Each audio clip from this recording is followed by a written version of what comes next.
नमस्कार, दीप्स किचन मराठीमध्ये मी दीपाली आपलं मनापासून स्वागत करते। चला तर मग आजच्या आपल्या रेसिपीला सुरुवात करूयात।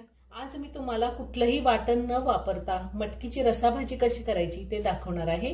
मटकीची रसाभाजी करण्यासाठी मी इथे 250 ग्रॅम मोड आलेली मटकी घेतली। मटकी स्वच्छ धुवून घेतलेली आहे।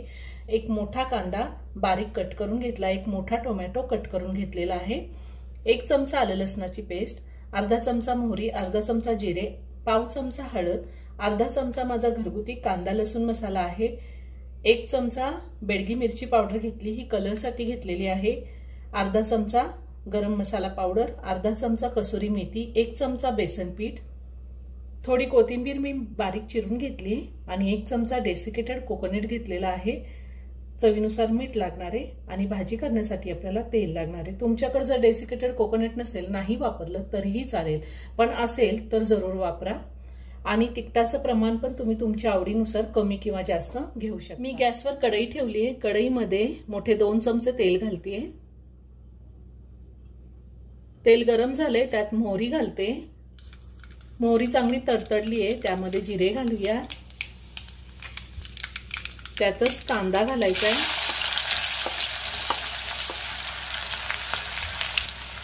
कांदा 2 मिनिटं आपल्याला चांगला परतून घ्यायचा आहे।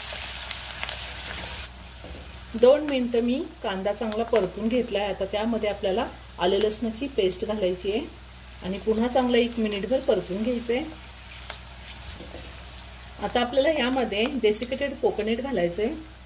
तुमच्याकडे जर नसेल तर वाळलेलं खोबरं सुद्धा तुम्ही थोडंसं मिक्सरला फिरवून घालू शकता आणि त्यातच आपल्याला बेसन पीठ घालायचंय। बेसन पिठामुळे भाजी चांगली मिळून येते आणि चवीला सुद्धा खूप छान लागते। बेसन पीठ घातल्यावर सुद्धा मी 1 मिनिटभर चांगलं परतून घेतलंय।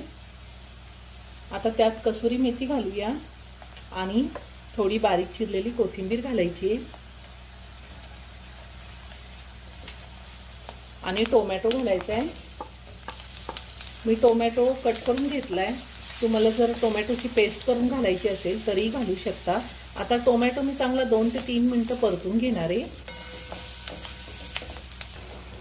टोमॅटो मी 2 ते 3 मिनिटं चांगला परतून घेतलेला आहे।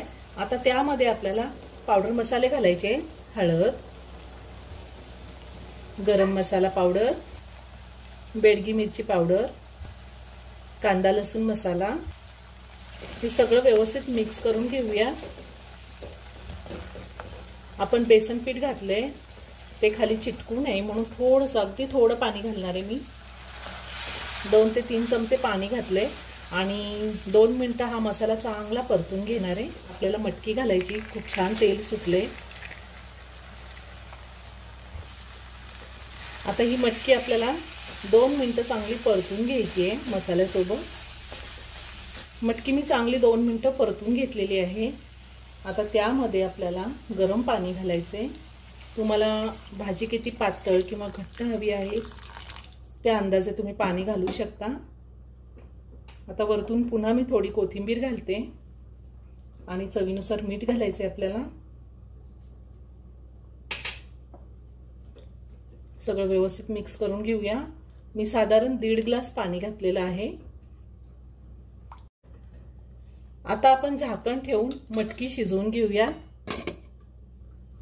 10 ते 12 मिनिटं झालेली आहे। मटकीची भाजी छान शिजली आहे। मटकी शिजायला जास्त वेळ लागत नाही। आता वरतून थोडी कोथिंबीर घालूया आणि भाजी एका बाउलमध्ये काढून घ्यायची आहे। मला जास्त रसा नको होता, त्यामुळे मी थोडंच पाणी घातलं होतं। खूप छान झाली भाजी। कुठलंही वाटण न करता मटकीची रस्सा भाजी तयार करून झाली, खूप छान झालेली आहे। तुम्ही एकदा नक्की करून पहा। व्हिडिओ जर आवडला तर व्हिडिओला लाईक आणि शेअर करायला विसरू नका। रेसिपी आवडली असेल तर कमेंट करून नक्की कळवा। पुन्हा भेटूया अशाच एका छानशा साध्या आणि सोप्या रेसिपी बरोबर। धन्यवाद।